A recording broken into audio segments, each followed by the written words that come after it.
नमस्कार, कार्यक्रम कल 24 मा स्वागत छ। म राजीव खत्री। परदेश होस् वा स्वदेश, अहिले नेपालीले नै नेपालीलाई ठगिरहेको घटना बढ्दो क्रममा छ। आफ्नै नेपाली दाजुभाइ भनेपछि सजिलै विश्वास गर्दा त्यो विश्वासको फाइदा उठाएर ठग्ने गरेका छन्। मलेसियाको क्वालालम्पुरमा एक नेपालीले नेपालीलाई नै लाखौं ठगी गरेर अमेरिका पलायन भएका छन्। मोरङ विराटनगरका मोहन खतिवडाले आफूलाई मलेसियाको क्वालालम्पुरमा 20 लाख बढी रकम ठगेर अमेरिका पलायन भएको भन्दै झापा बारदर्शी गाउँपालिका वडा नम्बर 3 का देवराज शिवाकोटी न्याय माग्दै न्युज 24 आएका छन्। यो विषयलाई आजको कार्यक्रम मार्फत उठाएको छौं। त्यसैगरी राष्ट्रिय निकुञ्ज तथा आरक्षण क्षेत्रको अवस्थाबारे राय सुझाव सङ्कलन तथा समाधानका लागि मुगु पुगेको प्राकृतिक स्रोत समितिलाई जिल्लावासीले रारा तालको मुटुमा रहेका डाँफे होटल, नेपाली सेनाको ब्यारेक र रारा राष्ट्रिय निकुञ्जको कार्यालय हटाउन सुझाव दिएका छन्। रारा ताल नजिकैको होटल सांसद गोपाल बमको पहुँचको आधारमा एकाधिकार गरेर सञ्चालन भइरहेको छ। मुगुवासीले रारा तालको किनार रहेको होटल तथा सरकारी कार्यालयहरू हटाउन माग गरेको विषयलाई पनि आजको कार्यक्रममा समेटेको छौं। यसको अलावा तपाईको गुनासोलाई हामी कार्यक्रममा प्रत्यक्ष समेट्नेछौं।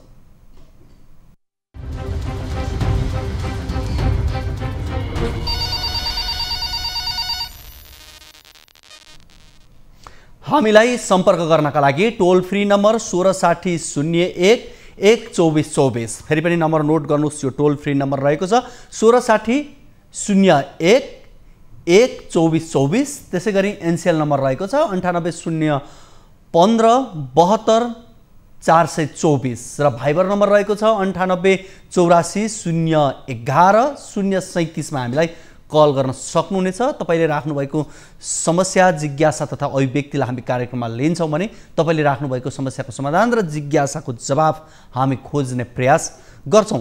कार्यक्रमको सुरुवातमा कुराकानी गरौँ नेपालीले नेपालीलाई नै लाखौं ठगी गरेको सन्दर्भबाट। मलेसियामा दैनिक जसो लुटपाट र ठगीका घटना भइरहन्छन्। त्यहाँ ठगिनु र लुटिनु कुनै नौलो कुरा होइन, तर त्यसमा पनि रोजगारीका लागि 7 समुद्र पारी आएका सोझा साझा नेपालीलाई नेपाली नै विभिन्न बहानामा ठगी गर्ने क्रम पनि बढ्दै गएको छ। यसैबीच मलेसियाको क्वालालम्पुरमा एक नेपालीले नेपालीलाई नै लाखौं ठगी गरी अमेरिका पलायन भएको भन्दै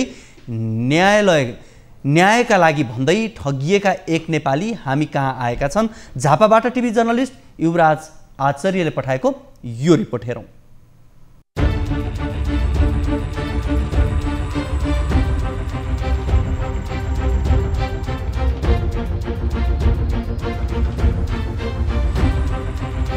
विराटनगर मोरङका मोहन खतिवडाले आफूलाई मलेसियाको क्वालालम्पुरमा 20 लाख भन्दा बढी रकम ठगेर अमेरिका पलायन भएको भन्दै झापा बारदर्शी गाउँपालिका वडा नम्बर 3 का देवराज शिवाकोटी न्याय माग्दै न्युज 24 आएका छन्।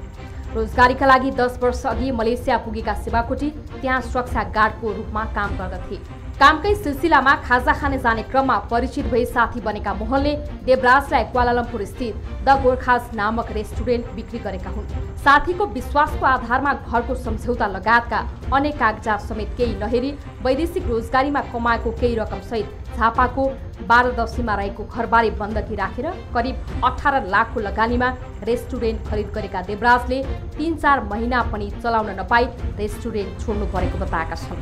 लाखौंको लगानी, त्यसमा पनि चर्को ब्याज, साथै रेस्टुरेन्ट खरिद गर्दा तिर्न बाँकी रहेको पैसा लिन बारम्बार ताकेता गर्ने मोहनका जेठा the Gorkhas रेस्टुरेन्टका manager Om Aryal अहिले नेपालमै रहेकाले उनले अमेरिकामा भएका बहिनी ज्वाइँलाई ताकेता गरेर सो व्यवहार चाँडो मिलाउन आग्रह गरे पनि उनले कुनै चासो नदिएको देवराज बताउँछ। रेस्टुरेन्टको एग्रिमेन्ट पहिले 2015 मै सिद्धिएको रहेछ। हामीले 17 मा किन्यौँ, 15 मै सिद्धिएको कारणले गर्दाखेरि हामीलाई पछाडि त्यो रेस्टुरेन्ट बेच्नु पनि पाइएन। घरभित्रले निक्लेर जा भनिसक्दाखेरि हामीले सामान छोडेर हिँड्ने बाध्य भयो। त्यस पछाडि उहाँ मनजीलाई जति सम्पर्क गर्दा पनि उहाँ सम्पर्कमा आउनु भएन। एकचोटि आउनु भएको थियो, पहिले 4 लाख रुपियाँ दिन्छु यस्तै यस्तै कुरा गर्नुभयो। हामी 4 लाख नलिने भन्दाखेरि त्यस पछाडिदेखि हामीसँग सम्पर्क आउनु भएन। अहिले हाल आएर 4 वर्ष पछाडि हामीले उहाँको जेठानलाई खोज्दै जाँदाखेरि ओम आचार्य हुने त्यहाँको म्यानेजर हुनुहुन्थ्यो, उहाँलाई खोज्दै जाँदाखेरि गाईघाटमा भेटेर अहिले उहाँलाई पक्रिएपछि बल्ल उहाँहरू सम्पर्कमा आउनुभयो र अहिले पनि त्यही कुराहरू रिपिट भइरहेको छ। त्यही 4 लाख दिने अन्य पैसा नदिने भन्ने कुरा गरिराख्नु भएको छ। यता मोहनका जेठान द गोर्खास रेस्टुरेन्टका म्यानेजर ओम अर्यालले भने यो व्यवहार बहिनी ज्वाइँको भएको हुँदा आफ्नो सो विषयमा केही पनि नभएको जानकारी दिए। साथै उनले व्यवहार सम्बन्धी सबै कुरा देवराजलाई स्पष्ट भनेको जानकारी दिए। पैसा नदिएको पनि हो, 7 महिना सब पैसा पनि नदिएका हुन्छ झुलाको दुनियाँ गरे। अब अहिले 3 वर्षपछि आएर लु यस्तो गरेन उस्तो गर्ने, लु ठिकै छ कानुनमा गए जाउन्, पत्रिकामा गए जाउन्, तर बोल्ने कुरा त्यही हो, कानुन सबैको लागि हो। दायरा हुन्छ नि जुन दायराभित्र बसेर काम गर्ने हुन्छ, जसले पनि तपाईँको लागि पनि हो, मेरो लागि पनि हो। अनि ओमेलाई विपत्ता बनाइदिन्छु दुनियाँ गर्नु भन्ने सबैले रेकर्ड गरेर राखिरहेछ होइन। यस्ता कुराहरू सबै रेकर्ड गरेर राखिरहेछ, सबै बोलेको कुराहरू। सो अब मैले पनि जिल्ला प्रहरी कार्यालय कागजमा गएर म निवेदन दिन जाँदैछु। हेर्नु विक्रमजी, रेस्टुरेन्ट सञ्चालन गर्न नपाएपछि आफू त सडकमा आइपुगेको भन्दै आफ्नो हिसाब चाँडो मिलाउन मोहनलाई जानकारी गराउँदा पनि बेवास्ता गरेको देवराज बताउँछन्। दर्शकवृन्द, यहाँलाई हामीले झापाबाट टिभी जर्नलिस्ट युवराज आचार्यले पठाएको यो रिपोर्ट यहाँहरू बीच राख्यौँ। विशेष गरी नेपालीहरू विदेशमा ठगिने क्रम र ठगिने कुरा नौलो होइन, तर विदेशी भूमिमा एकअर्काको दुःख सुखलाई नजिकबाट निहालेका नेपालीहरू एकअर्काप्रति विश्वास गर्दा त्यो विश्वास अविश्वासमा परिणत भएका घटनाहरू पछिल्लो समय बढ्न थालेका छन्। अझ भनौँ नेपालीले नेपालीलाई नै ठग्ने परिपाटी पनि बढ्दो रूपमा बढ्दै गएको छ। मलेसियाको सन्दर्भ र मलेसियामा एक नेपालीले अर्को नेपालीलाई ठगेर उनी अमेरिका पलायन भएको यो रिपोर्ट यहाँहरू बीच राख्यौँ। हामीले यसमा विशेष गरी मोहन खतिवडा जो विराटनगरका छन्, उनले 20 लाख रुपियाँ रकम भन्दा बढी रकम लिएर अमेरिका पलायन भएको र झापा 12 दर्शी गाउँपालिका वडा नम्बर 3 का देवराज शिवाकोटी न्याय माग्दै न्युज 24 समक्ष आएपछि हामीले यस विषयमा बुझ्ने प्रयास गरेका हौँ र हामी यस विषयमा सम्बन्धित व्यक्तिहरूसँग पनि कुराकानी गर्ने प्रयास गर्छौँ। हामीसँग देवराज शिवाकोटीसँग हामी कुराकानी गर्ने प्रयासमा छौँ भने त्यसै गरी मलेसियामा ठगी गर्ने मोहनका कतिवटा जेठान ओम आचार्यसँग उहाँ यस विषयसँग त्यति धेरै नजिकबाट भन्दा पनि उहाँ यो विषयसँग साँच्ची भएका आधारबाट उहाँसँग हामी यो विषय के थियो भनेर मात्रै हाम्रो बुझ्ने प्रयास हो। उहाँसँग यो सिधा लेनदेनको विषयसँग सिधै नजोडिएको तर उहाँलाई जानकारी भएको आधारले मात्रै हामीले उहाँसँग कुराकानी गर्न खोजेका हौँ। तर यसमा मुख्य दोषी जसलाई उहाँले रकम दिएको भनेर देखाउनु भएको छ, आरोप लगाउनु भएको छ, मोरङ विराटनगरका मोहन खतिवडा, उहाँसँग भने हामी सम्पर्क गर्न सकेका छैनौँ। उहाँ अमेरिकामा हुनुहुन्छ भन्ने मात्रै हामीले जानकारी प्राप्त गरेका हौँ र उहाँसँग हामी कुराकानी गर्ने प्रयास गरिरहेका छौँ। उहाँहरूसँग फोन सम्पर्क भइ नरहेको, फोन उठेको छैन भनेर मैले यहाँ जानकारी प्राप्त गरेको छु र म यस विषयमा थोरै जोड्ने प्रयास गर्छु र तपाईँहरूलाई आग्रह गर्छु कल 20 मा तपाईँले पनि आफ्ना समस्या गुनासोहरूलाई निर्धक्कसँग राख्न सक्नुहुन्छ। यसका लागि हामीलाई सम्पर्कका लागि टोल फ्री नम्बर 16 60 01 12424 मा हामीलाई यहाँहरूले कल गर्न सक्नुहुनेछ। त्यस्तै गरी एनसीएल नम्बर पनि रहेको छ 98 015 72 424 यो एनसीएल नम्बर रहेको छ। त्यसै गरी हामीलाई भाइबर नम्बर 98 84 011 037 मा पनि हामीलाई कल गर्न सक्नुहुन्छ। तपाईँलाई जुन माध्यम सजिलो लाग्छ, उपयुक्त लाग्छ, त्यही माध्यमबाट हामीसँग जोडिन सक्नुहुन्छ र समस्या गुनासो तपाईँको जिज्ञासा अभिव्यक्ति के छन् हामीलाई राख्न सक्नुहुनेछ। तपाईँले राख्नुभएको समस्याको समाधान र जिज्ञासाको जवाब हामी खोज्ने प्रयास गर्छौँ र हामीले यो मलेसियामा दैनिक जसो लुटपाट र ठगीका घटनाहरू भइरहँदा एक नेपालीले अर्को नेपालीले ठगेको प्रसङ्ग यहाँहरू बीच राख्यौँ र यस्ता ठगीका घटनाहरू पछिल्लो समय नेपालमा पनि नभएका होइनन्, नेपालमा पनि बढ्दै गएका छन्। विभिन्न बहानामा ठगीका घटनाहरू हुने गरेका छन् भने विदेशमा रहने एक नेपालीलाई अर्को नेपालीले ठग्ने गरेका समाचारहरू पनि प्राप्त भइरहेका हुन्छन्।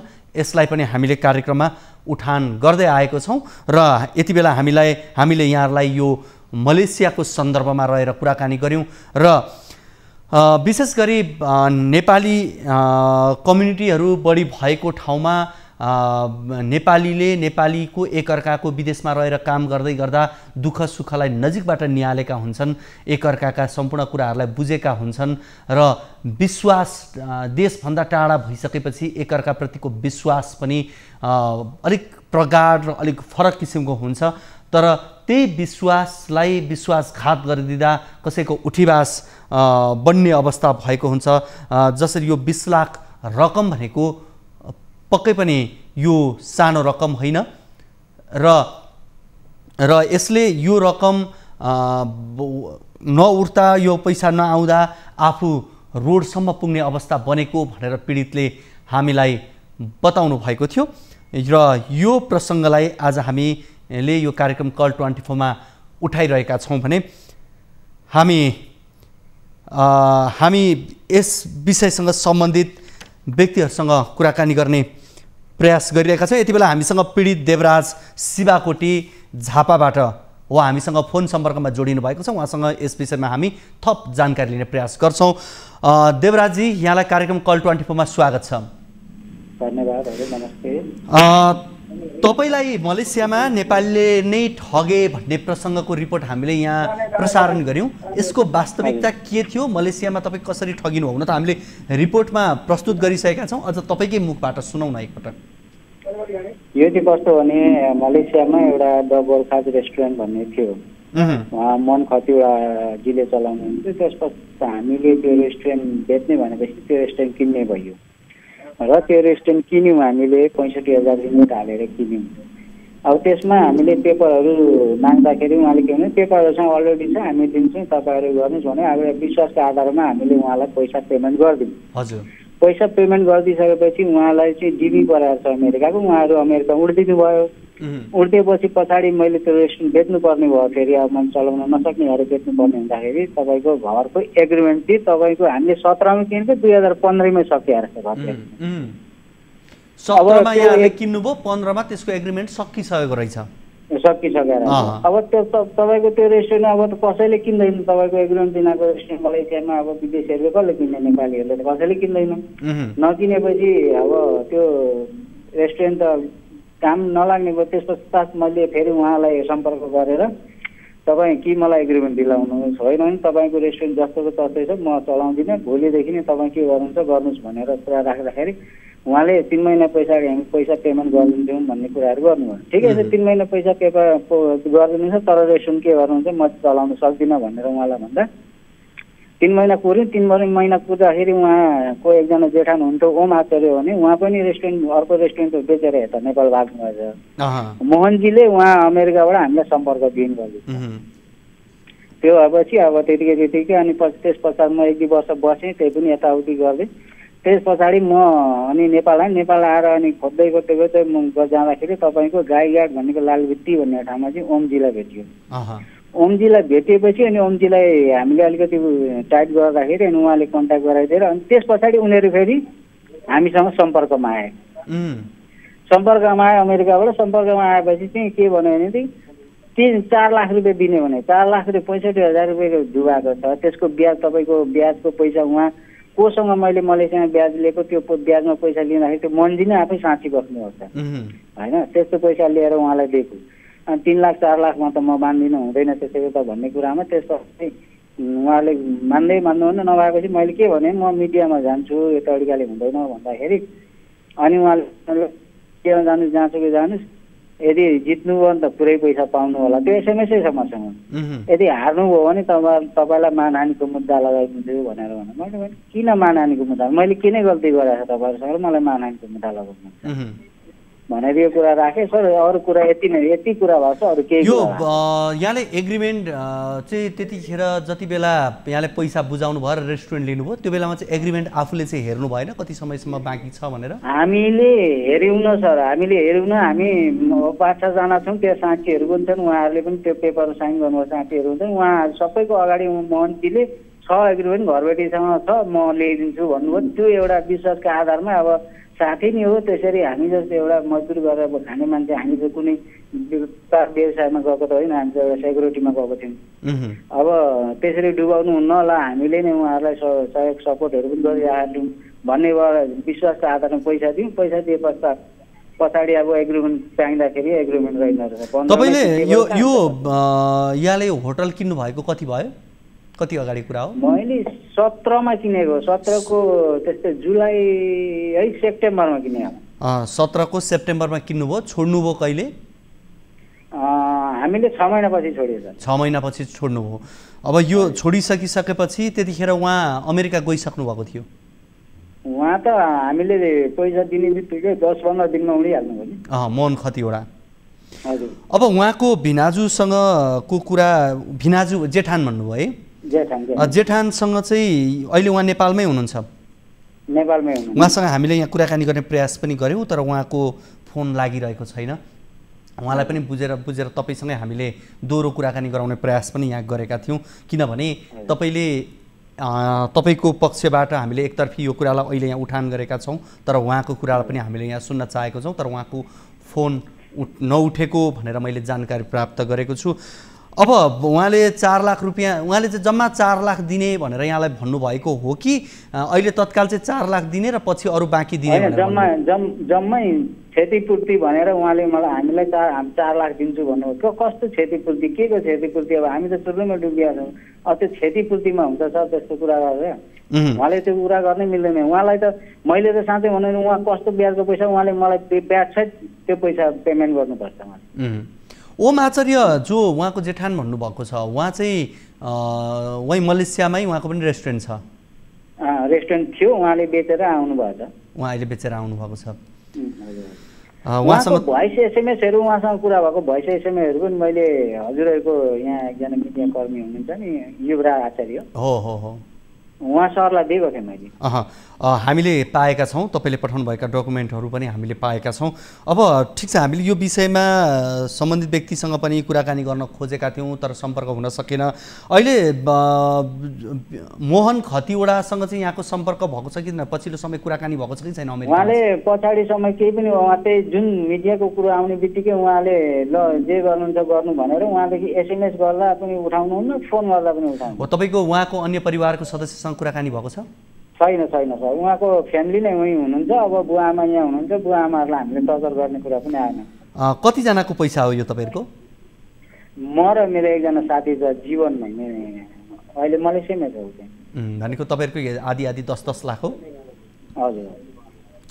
हुन्छ, हामी यो विषयलाई हामीले आज कार्यक्रममा उठान गरेका छौँ। सम्भवतः यतिले नै तपाईँको समस्याको समाधान होस्, भएन भने हामी आगामी कार्यक्रममा यसलाई उठान गर्नेछौँ। पक्कै पनि यो एक नेपालीले अर्को नेपालीलाई कुनै पनि बहानाबाट ठग्नु यो राम्रो कुरा होइन, त्यो पनि विदेशी भूमिमा बसेर। यहाँले यो जानकारी गराइदिनु भयो, हामी उहाँसँग फेरि पछि फलोअप गर्ने प्रयास गर्छौँ। यहाँलाई धेरै धेरै धन्यवाद। अहिलेलाई हामीसँग हुनुहुन्थ्यो देवराज सेवाकोटी, उहाँले जो पीडित हुनुहुन्छ उहाँहरूको 20 लाख रुपियाँ, उहाँसँग अर्को एकजना साथीको नि उहाँले कुरा गर्दै हुनुहुन्थ्यो। दुईजनाको गरेर 20 लाख रकम ठगिएको र ठगी गर्ने व्यक्ति यति बेला अमेरिकामा हुनुहुन्छ र उहाँसँग सम्बन्धित हामीले जो व्यक्तिलाई उहाँको परिवार ठग्ने भनेर भनिएको छ उहाँलाई पनि जानकार भएको व्यक्तिसँग पनि हामीले कुराकानी गर्ने प्रयास गऱ्यौँ, तर आज सम्भव हुन सकेन। यति बेला हामीसँग कोही सर्वसाधारण आफ्नो समस्या गुनासो लिएर सम्पर्कमा आउनुभएको छ, उहाँसँग हामी कुराकानी गर्छौँ। कहाँबाट को बोल्दै हुनुहुन्छ? हजुर नमस्कार, म यता दोलखाबाट नवीन तालुकै बोल्दैछु। कुन ठाउँबाट भन्नुभयो? म यता दोलखाबाट। के छ तपाईँको समस्या, जिज्ञासा के छ भन्नुहोस् त? मेरो जिज्ञासा भनेको चाहिँ म लगभग यो साउनको 6 गते म काममा गएको थिएँ जेसिबी चलाउनको लागि भनेर, अनि बोलाइयो मलाई त्यहाँ काममा। रबिन लामाजीले पठाउनु भयो मलाई बोलाएर होइन। रबिन लामाको चाहिँ उसको समस्या भएको कारणले गर्दाखेरि मलाई बोलाउनु भयो, अनि म गएँ काम गर्न। लगभग मैले 23 दिन काम गरेँ त्यहाँ गएर होइन। हजुर। 23 दिन काम गरिसके पछाडि म काम गर्दै थिएँ। बेलुकाखेरि अब हिसाब किताब सबै कुरो टिप्नु पर्यो भनेर सुन्दर प्रसाद तिमल सिन्हाज्यूले हिसाब टिप्नु भयो। अनि हिसाब टिपिसकेपछि मलाई के भन्नुभयो भने ल तिमी जो मार्फत आएको उसैसँग पैसा लिऊ भन्न थाल्नुभयो उहाँले। भनेको रबिन लामा मार्फत पैसा लिनु भन्नुभयो तपाईले? मैले रबिन लामाको काम गरेको भन्दाखेरि मलाई थाहा भएन। रबिन लामाले मसँग पैसा धेरै लगेको छ। कति लगाएछ भन्दाखेरि अब जान्छ नि लगाएछ मसँग जे होस् पैसा उहीसँग ल्याऊ भन्ने कुरो उहाँले गर्नुभयो होइन। तपाईँ काम चाहिँ के गर्नुभएको? तपाईँले काम चाहिँ के गर्नुभएको? म अपरेटर हो, जेसीबी डोजरको अपरेटर हो, अपरेटर काम गरेँ मैले। ल तपाईँले भन्नुभएको जो व्यक्ति हुनुहुन्छ सुन्दर प्रसाद तिमिल सिन्हा, उहाँ पनि हामीसँग सम्पर्कमा हुनुहुन्छ, उहाँसँग हामी कुराकानी गर्छौँ है त। हजुर सुन्दरजी, हजुर यहाँलाई कार्यक्रममा स्वागत छ। कल 24 मा, न्युज 24 मा छौँ हामी। धन्यवाद। हामीसँग नवीनजी हुनुहुन्छ दोलखाबाट। तपाईँले काम गरेको उचित श्रमको ज्याला दिनु भएन भनेर उहाँले फोन गरिरहनु भएको छ, के हो कुरा?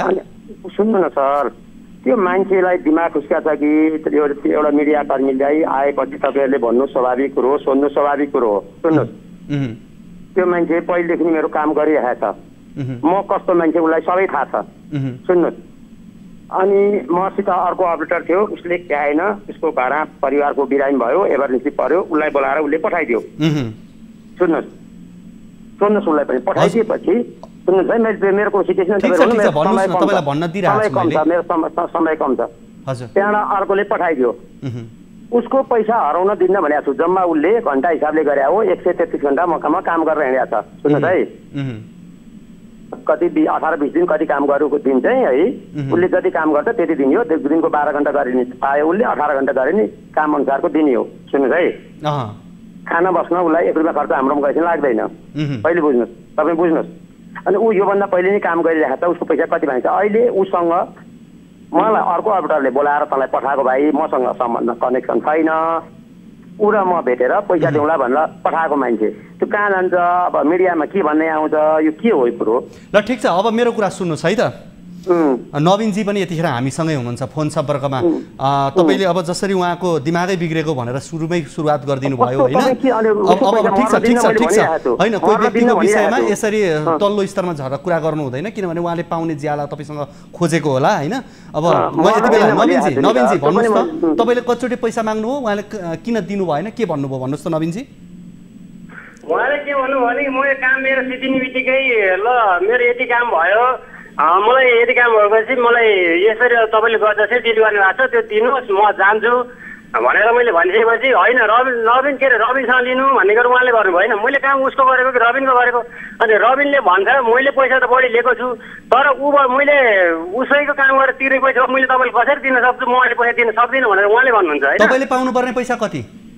मैले पाउनुपर्ने अब दिन सिस्टमले हो भनेदेखि दिनको 1500 भत्ता र 500 रुपियाँ तलब गरेर मैले 23 दिन काम गरेको हो, 23 दिनको 46,000 रुपियाँ आउनुपर्ने हो होइन? हजुर होइन, घन्टा सिस्टमले दिनुहुन्छ भने नि दिनको 500 रुपियाँ दिनको र अनि 133 घन्टाको हिसाब गरेर दिनको घन्टाको 200 रुपियाँ उहाँले मलाई दिनुपर्छ। तर मैले फोन गर्छु बारम्बार, जतिचोटि फोन गर्छु अहिलेसम्म उहाँले फोन मेरो रिसिभै गर्नु भएन क्या। अनि उहाँले के भन्नुहुन्छ भने बिल बुक, त्यही सन्दर्भमा मेरो के अरे ट्राफिकले उहाँको बिल बुक समाउँदाखेरि होइन? अनि बिल बुक समाउँदाखेरि मैले रबिनजीसँग मेरो लाइसेन्स निकाल्नको लागि बिल बुक मैले निकालिसकेपछि के भन्यो भने उहाँले के भन्नुभयो भने मेरो तिमीले कस्तो गरेको, अब चाहिँ बिल बुक हरायो भनेर अनि उल्टो केस हालिदिनु पर्छ भनेर उहाँले भन्नुहुन्छ। अनि काम लगाउने अन्त उल्टै फसाउने कुरा यस्तो कुराले नि हुन्छ त? ए भनेपछि तपाईँको बिल बुकमा लिएर उहाँले अर्कोतिर कुरा मोड्नुभयो। सुन्दरजी भन्नुहोस् त, अब के भन्नुहुन्छ? सुन्नु सर, तपाईँहरू मिडियामा चाहिँ एउटा कुरो के ध्यान दिनुहोस् भने नि सर, एउटा मिडिया स्वच्छ पवित्र सञ्चार माध्यमले होइन कसरी बोल्छ त्यो कुरो तपाईँले मूल्याङ्कन गर्नुहोस्। सुन्नुहोस् न, त्यही भएर हामी एकपक्ष उहाँको मात्रै कुरा गर्न सक्थ्यौँ होला नि त। तपाईँसँग मैले कुरा गरिरहेको छु, तपाईँलाई बोलाएर कुरा के हो भनेर सोध्दैछु त म। उसको पैसा कुनै हालतमा पनि मर्न दिन्न मैले भनेछु। अहिले पनि त्यो अपरेटरलाई त काममा आयो भाइ, त्यो काममा आएपछि त्यसको पैसा पहिले तिर्दिनु पर्यो। उहाँले भन्नुभएको 46,000 चान्चुन तपाईँले दिन बाँकी हो, यसलाई धेरै भूमिका नमानौँ न, यो सानो कुरा हो होइन? 46,000 चान्चुन तपाईँले दिन बाँकी हो। 46 छैन, 133 घन्टा छ, उसलाई 200 को दरले आउँछ घन्टाको, त्यति हो। ओके, जस उहाँको त्यो 46,000 चान्चुन उहाँले जति पाउनु पर्ने हो त्यो पैसा तपाईँले कहिलेसम्म दिनुहुन्छ भन्नु त? कहिलेसम्म दिनुहुन्छ? उहाँ एउटा श्रमिक हुनुहुन्छ, तपाईँले काम लगाउनु भयो, तपाईँले कहिलेसम्म दिनुहुन्छ त्यो पैसा भन्नुहोस्? यति भन्नुहोस्। पहिले सुन्नु न सर, तपाईँ एउटै कुरो तपाईँ बुझ्नै भएन। उसले काम अर्को मान्छेले मलाई मकान पठाएको छ, बुझ्नु? ठीक छ, नवीन लामा उसले पूर्णिया पछिबाट मकान गएर काम गर्छु भनेको छ। ठीक छ, नवीन लामाले पठाउनु भयो, तर काम त तपाईँ कहाँ गरेको? पठाउनु त जसले पनि पठाउन सक्छ, काम त तपाईँहरू बिचमा भएको गर्ने र गराउने तपाईँहरू हो। तपाईँलाई भन्छु, तपाईँलाई एउटा कुरो मैले गल्ती बोलेँ भने माफ माग्नु पर्छ, कुनै पनि कुरा होइन? तपाईँ र बाटोबाट चल्छ कि मान्छे बेबाटोबाट चल्छ? होइन सुन्नुहोस् न, तपाईँले दिनुपर्ने पैसा तपाईँले स्वीकारिसक्नुभयो क्या। मैले तपाईँसँग अरू मैले लामो यहाँ लमतन्ने कुरा गर्न खोजेको होइन, मात्रै मलाई यति भन्नुहोस् उहाँलाई दिनुपर्ने पैसा कहिलेसम्म दिनुहुन्छ यति भन्नुहोस् न, अरू कुरा नगर्नुहोस् न। अब म चाहिँ उसलाई रबिन काममा नआइकन दिन्न। के भन्नुभयो? बुझ्नुभयो नि, रबिन म कहाँ काममा नगइकन उसलाई आज मैले दिने सोच बनाएको। अनि रबिन के अरे रबिन भन्ने काम गर्न जानुहुन्छ जानुहुन्न त्यो तपाईँसँग सरकार विषय हो र उहाँसँग सरकार विषय हो र। कसैको श्रम तपाईँले त्यति सजिलै म खाइदिन्छु, म त्यो फलाना मान्छे नआउन्जेल म उसलाई दिन्न भनेर तपाईँले भन्न पाउनुहुन्छ? तपाईँ कसको आडमा बोल्दै हुनुहुन्छ भन्नुहोस् त? रबिनसँग 10 लाख कारोबार गरे, रबिनले पठाएको अर्डर हो नि उता म कहाँ। तपाईँ रबिनसँगको कुरा रबिनसँग छोडिदिनुहोस् न। जोसँग काम गरेको उसँग उसलाई तपाईँले पैसा दिने हो क्या, कुरा यति मात्रै हो। मैले तपाईँसँग अरू तपाईँहरूको मलाई व्यवहारिक पक्ष अरू मलाई थाहा भएन, मैले यति मात्रै भन्न खोजेको। रबिनले 5 वटा अर्डर राखेर जान्छ, मैले 5 वटा दिनुपर्ने हो। सुन्नुहोस् न, रबिन भन्ने मान्छे अहिले यहाँ कोही पनि चिन्ने कुरा भएन ल। नवीनले तपाईँकोमा काम गरेको हो कि होइन? नवीनले तपाईँकोमा काम गरेको हो कि होइन यति भनिदिनुहोस् न। नवीनले तपाईँकोमा काम गरेको हो कि होइन? रबिन अहिले मैले चिन्न कसले बोलाएको कुरा भएन, नवीनले तपाईँ कहाँ काम गरेको हो कि होइन? हो, काम गरेको भने तपाईँले उसको ज्याला दिनुपर्छ है पर्दैन? तपाईँलाई पनि तपाईँका समाज तपाईँका घर वरिपरिका मान्छे अरूले सुनिरहेका होलान्, याद गर्नुहोस् यो कुरा। सरले भनेकै मैले भने पुरै यति बेर बुझ्नु भएन। सुन्दर प्रसाद तिमिल सिन्हाजी, फेरि म यहाँलाई भने सुन्दर प्रसाद तिमिल सिन्हाजी, तपाईले नवीनलाई दिनुपर्ने पैसा दियो कहिले? तपाईको मात्रै गफ हुन्छ कि मेरो प्रश्नको तपाईले उत्तर दिन मिल्छ सर? यो तपाईले मैले सोधेको प्रश्नको तपाईले उत्तर दिन मिल्छ कि मिल्दैन? पहिले यति भन्नु। सुन्नुहोस्, मैले एउटा कुनै ठाउँमा ठेक्का लिएँ, मैले 200 जना कामदार लाएँ, कामदारले मैले काम लाएँ, मैले पैसा दिन्छ कि अर्काले पैसा दिन्छ? सुन्नुहोस् न, तपाईँले पैसा काम तपाईँले लाउने अनि काम तपाईँले ल्याउने, को मान्छेले ल्यायो काम, को मान्छेले तपाईँलाई चिनाइदियो ल्याएर अनि त्यो चिनाउने मान्छेलाई पैसा दिने भन्ने कुरा पनि यो जवाफ हो भने पैसा लिन्छ कि घरबेटीसँग पैसा लिन्छ? होइन, तपाईँ र तपाईँ काम गर्ने त्यो घरबेटी अरू प्रसङ्ग नजोड्नुहोस् न। तपाईँ काम लगाउने हो, उहाँ काम गर्ने हो, तर तपाईँले पैसा दिने हो। यो तपाईँको नदिने नियत हो भने नदिने भन्नु, सिधा नभएदेखि दिने हो भनेदेखि तपाईँले भन्नु पर्यो क्या, उसको पैसा मैले दिन बाँकी छ, यति पैसा म दिन्छु भन्नुहोस् न। सुन्नु न, पैसा उसको मर्न चाहिँ कुनै हालतमा पनि मर्दैन, अब कुनै हालतमा मर्दैन पनि भन्नुहुन्छ तपाईँ, त्यसपछि तपाईँ अर्को व्यक्ति नआउन्जेलसम्म पैसा दिन्न भन्नुहुन्छ, के हो यो कुरा? के भयो? काम गरेर गएको 2 महिना भयो, सुन्नुहोस् है, काम गरेर गएको 2-3 महिना भयो होला। सुन्नुहोस् है, तपाईँलाई एउटा कुरो भन्छु म, उसलाई यो लाइन पनि थाहा छ, पैसा कसरी आउँछ के नि सबै थाहा छ नवीनलाई। सुन्नुहोस्, सानो पैसा ठुलो पैसा हामीले खोजेर दिने हो उनीहरूलाई, श्रमको पैसा जहिले दिनुपर्छ भनेर दिने गरे हो, पैसा हाम्रो लास्टमा आउँछ। सुन्नुहोस् है, सरकारी काम त्यही हो। तपाईलाई मैले सरकारी काम, अर्को काम कसलाई दिनुभयो, को मान्छे आयो भनेर मैले तपाईँसँग कुरा गरेको होइन, मात्रै म यति सुन्नुहोस् न, अझै तपाईँ कुरा यसरी घुमाइरहनु भएको छ भने उहाँलाई तपाईँले कसरी घुमाउनु भएको होला यहीँबाट थाहा हुन्छ। हेर्नुहोस्,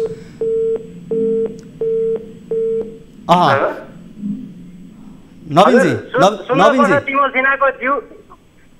सुन्दर प्रसाद तिमल सिन्हाज्यूको चाहिँ कुरै त्यही हो, जहिले पनि त्यही भन्नुहुन्छ। योभन्दा अगाडि लगभग मलाई उहाँ आफैले बोलाएर काममा लानुभएको थियो, त्योभन्दा अगाडि होइन, त्योभन्दा अगाडि लगेको पैसा उहाँले दिनु भएन। मैले 12 दिन काम गरेको थिएँ, 12 दिन काम गरेको पैसा उहाँले दिनु भएन। यसो गर्नुहोस् नवीनजी, मलाई एउटा कुरा भन्नुहोस् त, सुन्दर तिमिल सिन्हा उहाँको व्यापार बिजनेस के हो, उहाँ कसरी कहाँ काम गर्नुहुन्छ, के हो, के काम हो यो प्रश्न भन्नुहोस् त? उहाँ चाहिँ महाकाल गाउँपालिका वडा नम्बर चाहिँ मलाई थाहा भएन, ललितपुरमा हुनुहुन्छ उहाँ, गोटी खेलमा होइन। उहाँको 2टा स्काइवेटर, एउटा स्काइवेटर, एउटा टिपर, एउटा जेसिबी छ। उहाँले जेसिबीमा मलाई काम लगाउनु भएको हो। उहाँले आफ्नो काम अलिअलि वडाबाट लिनुहुन्छ, उहाँ वडा अध्यक्ष पनि हुनुहुन्छ, उसको पार्टनर वडा अध्यक्ष हुनुहुन्छ, उहाँले काम दिनुहुन्छ अनि उहाँ 2 जना मिलेर काम गर्नुहुन्छ। उहाँ आफू सुन्दर तिमिल सिन्हा वडा अध्यक्ष हुनुहुन्छ कि उहाँको साथी चाहिँ वडा अध्यक्ष पार्टनर? उहाँको साथी चाहिँ वडा अध्यक्ष हुनुहुन्छ, जो उहाँ हुनुहुन्छ भनेपछि शान्त लामा अथवा के छ उहाँको चाहिँ होइन, उहाँ वडा अध्यक्ष हुनुहुन्छ। ललितपुर वडा नम्बर कति भन्नुहोस् त? हजुर, ललितपुरको वडा नम्बर कति? ललितपुर महाकाल गाउँपालिका वडा नम्बर चाहिँ ल ठिक छ, तपाईँले भन्नुभएको वडा अध्यक्षज्यू हामीसँग हुनुहुन्छ यति बेला, उहाँसँग हामी कुराकानी गर्छौँ।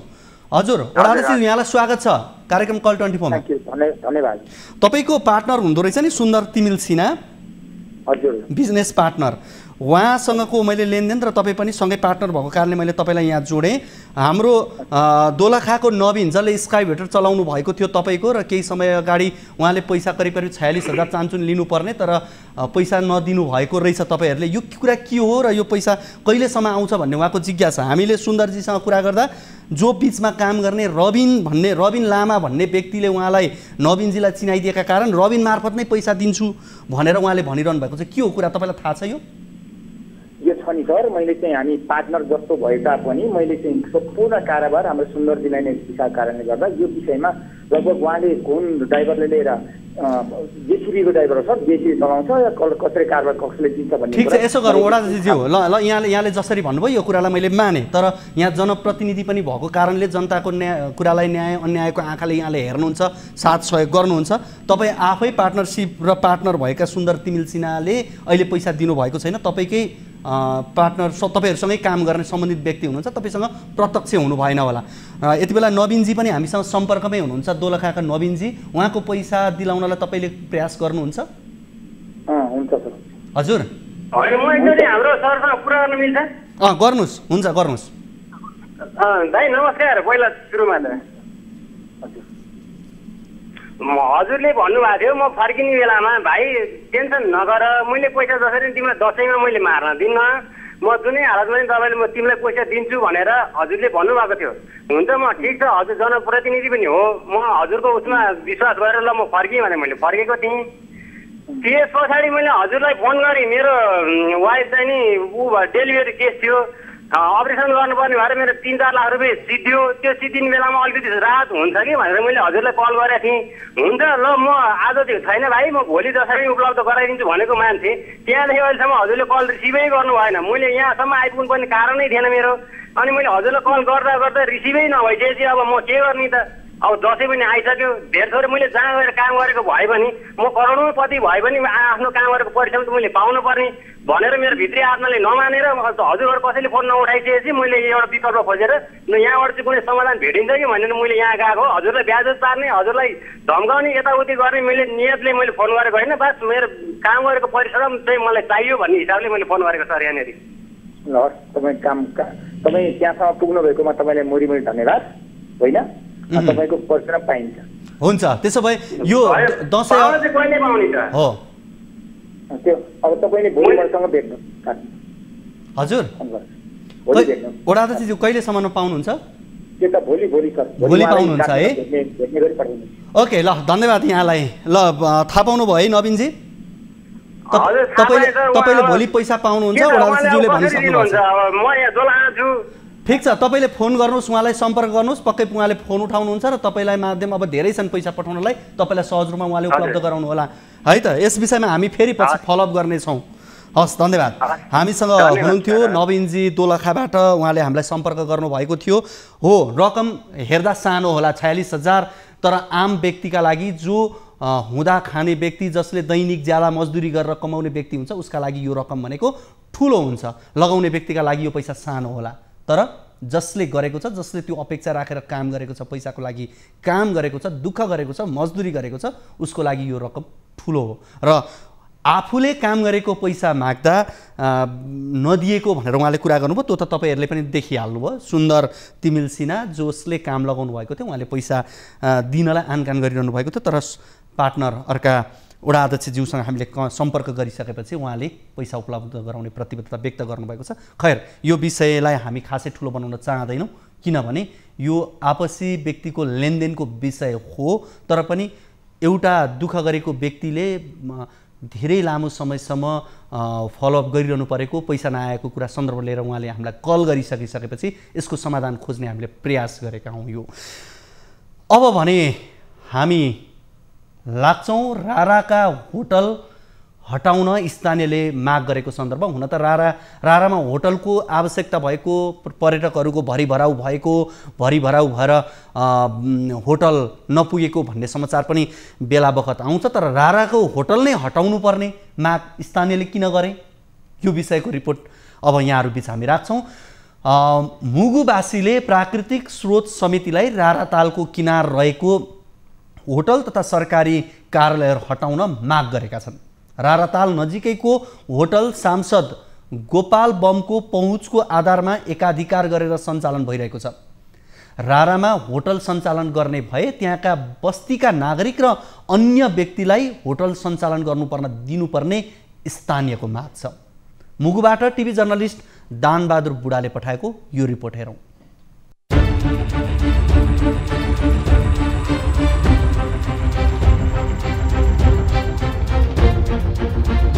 राष्ट्रिय निकुञ्ज तथा आरक्षण क्षेत्रको अवस्थाबारे राय सुझाव सङ्कलन र समाधानका लागि मुगु पुगेको प्राकृतिक स्रोत समितिलाई जिल्लावासीले रारातालको मुटुमा रहेको होटल डाफे, नेपाली सेनाको ब्यारेक र रारा राष्ट्रिय निकुञ्जको कार्यालय हटाउन सुझाव दिएका हुन्। राराताल नजिकैको होटल सांसद गोपाल बमको पहुँचको आधारमा एकाधिकार गरेर सञ्चालन भइरहेको छ। रारामा होटल सञ्चालन गर्ने भए पनि त्यसका बस्तीका नागरिक र अन्य व्यक्तिलाई होटल सञ्चालन गर्न दिनुपर्ने छायानाथ रारा नगरपालिका नागरिकको माग छ। आजका दिनसम्म सुझाव कार्यान्वयन नभएको कारणले हामी सबै अत्यन्तै यो कुरा आयो कि अब सुझावहरू कार्यान्वयन हुन्छन् भन्नेमा अलिकति विश्वस्तता नदेखेको कारणले धेरै कुराहरू आएका हुन्।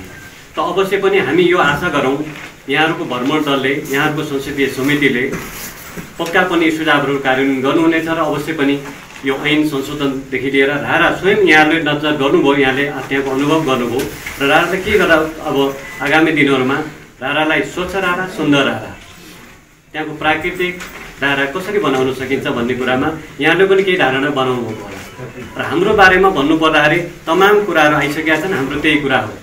राराको किनारबाट होटल हटाउनु पर्ने कि त कानुन नै बनाएर सञ्चालन गर्नुपर्ने स्थानीयको माग छ। हरेक पटक रारामा रहेको होटलको म्याद थप नगर्नका लागि जिल्लावासीले निर्णय गरे पनि कार्यान्वयन नभएको स्थानीयको गुनासो छ।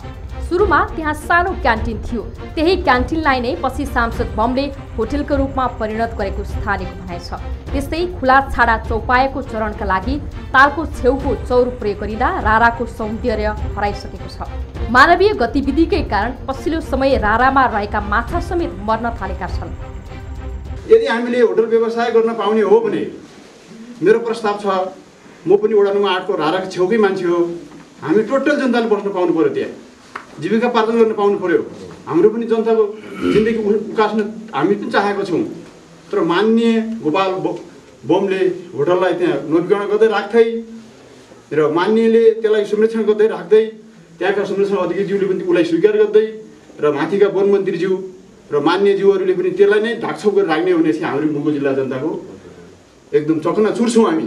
2037 साल लगभग त्यही होला जस्तो लागेको छ। 2037 सालमा बनाएको ऐन टेकेर हामी अहिले त्यो हिमाली निकुञ्ज ऐनमा टेकेर काम गर्दैछु।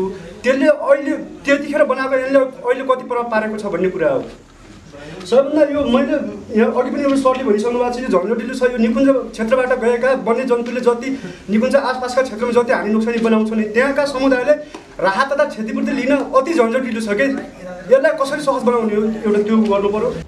रारामा पुग्ने पर्यटकका लागि होटलको आवश्यकता छ, तर राराको सौन्दर्यमा आँच पुग्ने गरी एकपक्षीय ढङ्गबाट काम भएको प्रति स्थानीयको रोष छ। यसका लागि भएको ऐनलाई पूर्ण रूपमा संशोधन गर्नुपर्ने देखिएको छ। राराको सुन्दरताको सन्दर्भमा धेरै कुरा गर्नै पर्दैन, यो भिडियोहरूबाट पनि प्रष्ट हुन्छ। जो त्यहाँ पुगेर आउनुभएको छ उहाँहरूसँग त झन् राराको सुन्दरताको बारेमा मनमा कति कुराहरू रहेका छन् त्यो व्यक्त गर्न सक्ने अवस्था होइन। तर राराभित्रको कथा भने फरक छ। त्यहाँ भएका होटलहरूका सन्दर्भमा र त्यहाँ उठेका विषयहरूलाई हेर्ने हो भने एकजना व्यक्तिले आफ्नो पहुँचको भरमा त्यहाँ होटल सञ्चालन गरिएको छ, तर अन्य व्यक्तिहरूलाई दिएको छैन भनेदेखि रारामा ती होटलबाट निस्केका फोहोर र विभिन्न किसिमका दुर्गन्धका कारण यति बेला त्यहाँका माछा मरेका, जलचरहरूमा समस्या परेका समस्या सम्बन्धी न्युजहरू पनि हामीले विभिन्न समयमा यहाँहरूबीच राख्दै आएका छौँ। यस विषयमा कुराकानी गर्नका लागि हामीसँग राराबाट छायानाथ रारा नगरपालिका वडा नम्बर 8 का वडा अध्यक्ष कर्णबहादुर रावल हामीसँग यति बेला फोन सम्पर्कमा हुनुहुन्छ। वडा अध्यक्षज्यू, यहाँलाई कार्यक्रम कल 24 मा स्वागत छ। हजुर, यहाँले राराको होटललाई त्यहाँबाट सार्नुपर्ने, अन्यत्र लैजानुपर्ने कि त नियम संशोधन गरेर अरूका लागि पनि खुल्ला गर्नुपर्ने भनेर यहाँहरूले भन्नुभयो। यो विषय अझ अलिकति जानकारी गराइदिनुहोस् न, विस्तृत रूपमा के हो त्यो विषय? हजुर, त्यो राराको विषयमा एउटा मात्रै डाँफे गेस्ट हाउस भन्ने होटल छ। त्यो होटलमा अब त्यहाँ फोहोरहरू र त्यहाँको फोहोर व्यवस्थापन केही पनि भएको छैन। तालबाट लगभग 10 मिटरको छेउमा चाहिँ होटेल छ। त्यो होटेलको फोहोर पानीहरू टोयलेटको पानीहरू सबै त्यो सेप्रेट ट्याङ्की पनि नभएर तालमा सिप्लेस भएर गएको छ। त्यस कारणले एकदम फोहोर भएको छ।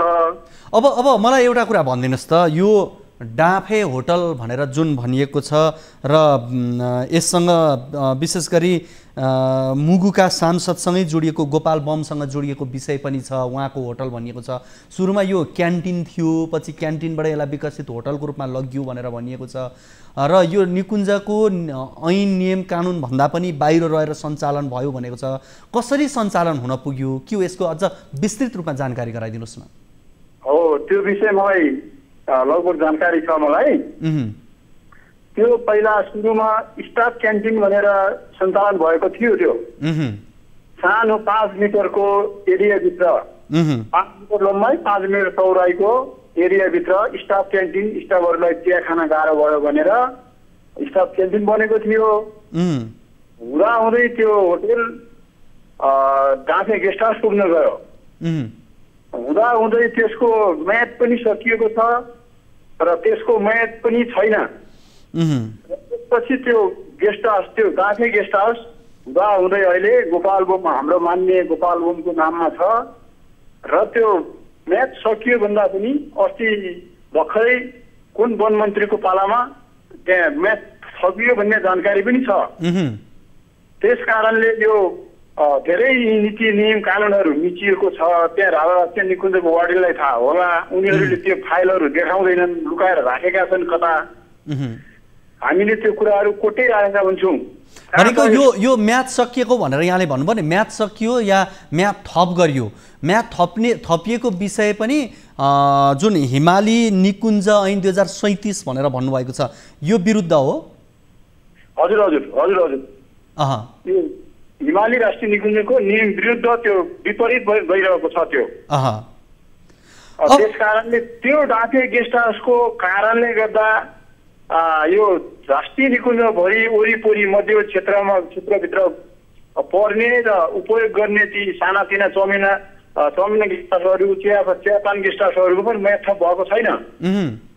3 वर्ष जति भयो त्यो सबै वार्डनले त्यो गुप्तमा राखेको छ त्यहाँ। त्यही डाँफे गेस्ट हाउसको कारणले।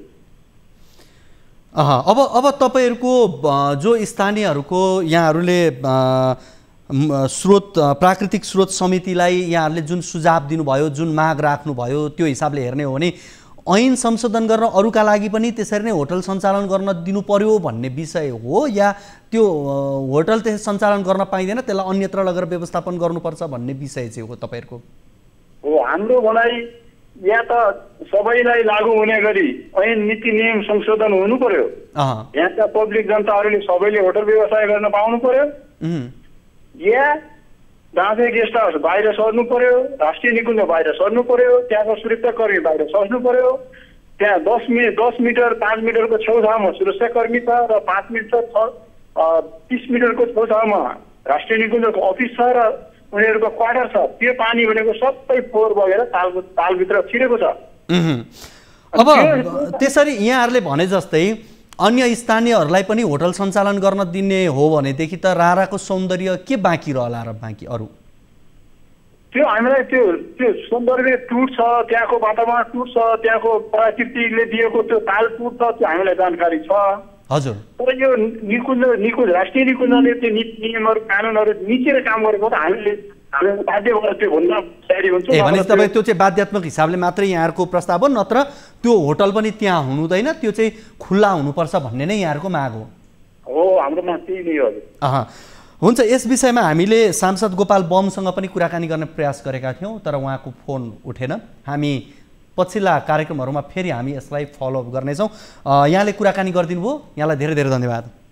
हामीसँग हुनुहुन्थ्यो छायानाथ रारा नगरपालिका वडा नम्बर 8 का वडा अध्यक्ष कर्णबहादुर रावल। हामीले राराको होटल र त्यहाँ अव्यवस्थित तरिकाले बनाइएको होटल जसले गर्दा राराको सौन्दर्यमाथि नै परेको प्रभाव र स्थानीयहरूले त्यो होटललाई हटाउन गरेको माग को सन्दर्भमा रहेर कुराकानी गऱ्यौँ र यति बेला भने हामी इनरुवातर्फ लाग्छौँ। सुनसरीको इनरुवातर्फ प्रहरी हिरासतमा रहेका थुनुवाको मृत्यु भएपछि जिल्ला प्रहरी कार्यालय परिसर तनावग्रस्त बनेको छ। अभद्र व्यवहार मुद्दामा पक्राउ परेका झोक्रा 5 का मोहम्मद हकिम शाह अनुसन्धानको क्रममा थुनामा थिए र उनले आत्महत्या गरेको प्रहरीको भनाइ छ। यही घटनाका कारण पीडितका आफन्तसहितको भिड र प्रहरीबीच दोहोरो झडप भएको हो र झडपमा प्रहरीसहित 1 दर्जन बढी घाइते भएका छन् र झडपका क्रममा प्रहरी कार्यालय र परिसरका संरचना समेत क्षति भएको छ। यो केही समय अगाडिको घटना हो। यस विषयमा थप जानकारी दिनका लागि हामीसँग सुनसरीको इनरुवाबाट टिभी जर्नलिस्ट मनोज भुजेल हामीसँग फोन सम्पर्कमा हुनुहुन्छ। उहाँसँग यस विषयमा हामी कुराकानी गर्छौँ। मनोज, यो इनरुवाको प्रहरी हिरासतभित्रै थुनुवाको मृत्यु भएको प्रसङ्ग र त्यसपछि भएको झडपको विषयमा जानकारी गराउनुहोस् न।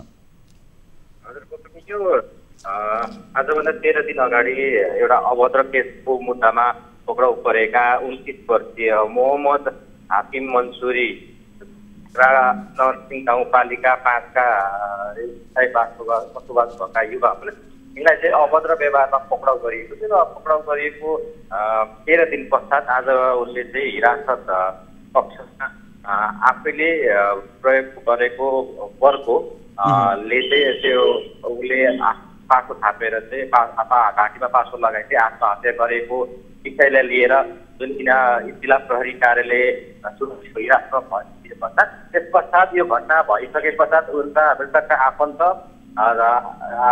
छरछिमेकीहरूले चाहिँ प्रदर्शनलाई बिहानदेखि नै निकै उग्र रूपमा प्रदर्शन गरिरहेको अवस्था थियो।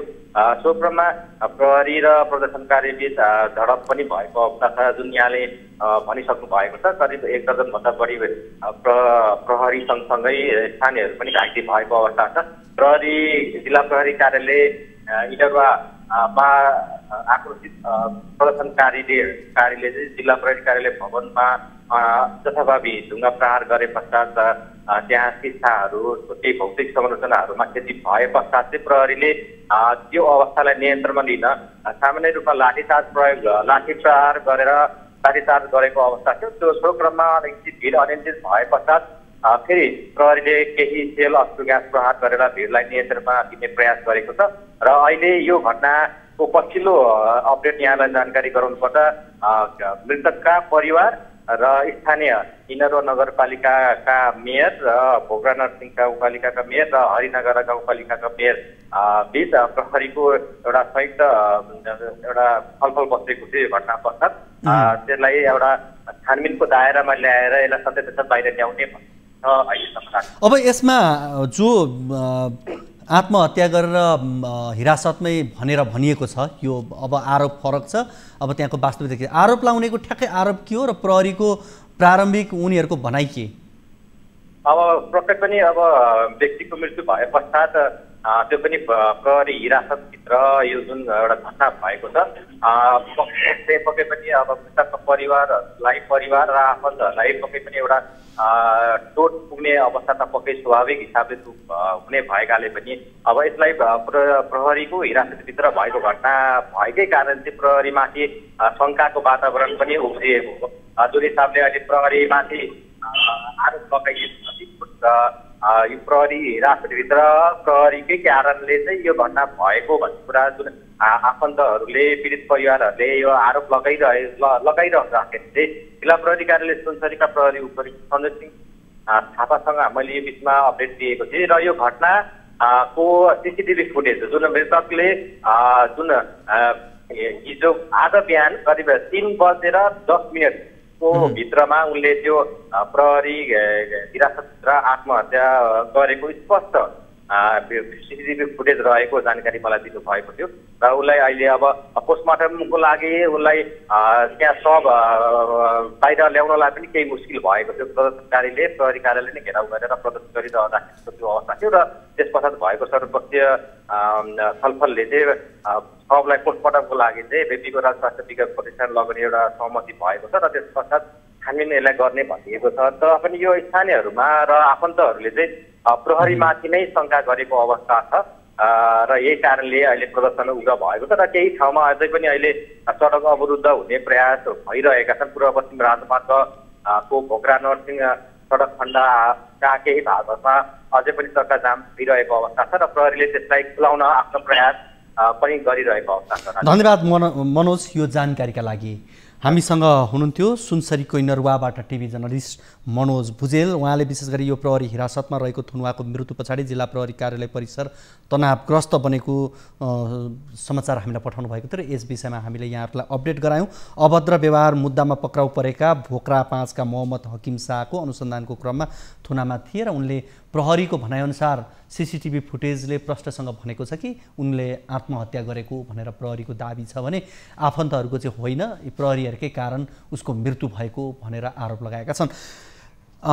हामीले आज कल 24मा विशेष गरी नेपालीले नेपालीलाई नै लाखौँ ठगी गरेको प्रसङ्ग जोड्यौँ, जसमा आरोपितको तर्फबाट आरोप लगाउने व्यक्तिको तर्फबाट हामीले कुराकानी गऱ्यौँ, तर जो आरोपित छन् उनीसँग भने हामीले र सम्बन्धित व्यक्ति उसँग जोडिएका अन्य व्यक्तिसँग हामीले कुराकानी गर्ने प्रयास गऱ्यौँ, त्यो सम्भव भएन। आगामी कार्यक्रममा हामी यसलाई फलोअप गर्ने प्रयास गर्छौँ। त्यसै गरी हामीले एकजना हामीलाई दर्शकले फोन गर्नुभयो र आफूले काम गरेको उचित ज्याला नपाएको गुनासो राख्नुभयो, यसको पनि हामीले समाधान खोजिसकेका छौँ। त्यसै गरी राराको होटल हटाउन स्थानीयले माग गरेको प्रसङ्गलाई पनि हामीले यहाँ बिच राख्यौँ, जसमा त्यस क्षेत्रमा भएका होटल सञ्चालक र सांसद समेत रहेका गोपाल बमसँग हामीले कुराकानी गर्ने प्रयास गऱ्यौँ, उहाँसँग कुराकानी हुन सकेन। यसलाई आगामी कार्यक्रममा हामी फलोअप गर्नेछौँ। त्यसै गरी अन्त्यमा हामीले इनरुवाको प्रहरी हिरासतमा कैदीको मृत्यु भएको प्रसङ्गलाई पनि जोड्यौँ। आजको कार्यक्रमको निर्धारित समय सकिसकेको छ। भोलिको कार्यक्रममा हामी नयाँ अतिथि र नयाँ विषयसँग रहेर कुराकानी गर्न आउने नै छौँ। तबसम्मको लागि बिदा दिनुहोस्। हवस् त, नमस्ते।